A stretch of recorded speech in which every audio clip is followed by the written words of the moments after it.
సమస్త మానవాళికి శుభదినం. ఆదిగురువు వ్యాసమహర్షి పుణ్యతిథి అయిన గురుపౌర్ణమి జూలై 29న రాబోతోంది. వేదవ్యాసుడు అవతరించిన రోజునే గురుపౌర్ణమిగా జరుపుకోవడం అనాదిగా వస్తున్న ఆచారం.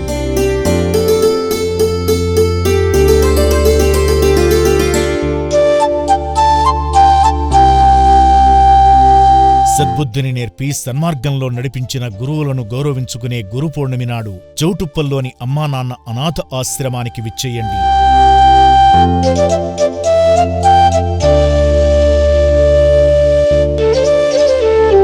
ఈ విశేషమైన రోజున విద్యాబుద్ధులు నేర్పిన గురువులను తలచుకుని నా అంటూ ఎవరూ లేని 500 మంది అభాగ్యులకు మీ చేతులతో అన్నదానం చేసి గురువు రుణం తీర్చుకోండి.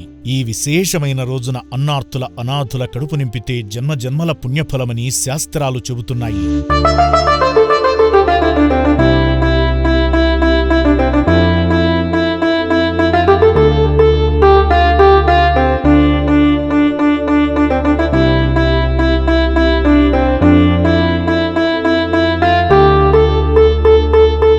భక్తులను సదా రక్షించే శ్రీ షిరిడీ సాయినాథుణ్ణి గురుపౌర్ణమి నాడు ఆరాధించడం అనాదిగా వస్తున్న ఆచారం.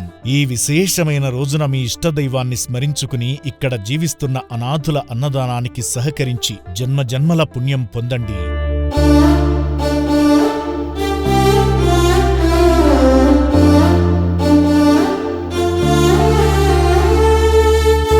గురుపౌర్ణమి నాడు అనాథల అన్నదాన పుణ్యకార్యంలో భాగమవడం వలన రెట్టింపు పుణ్యం ప్రాప్తిస్తుందని పురాణాలు చెబుతున్నాయి.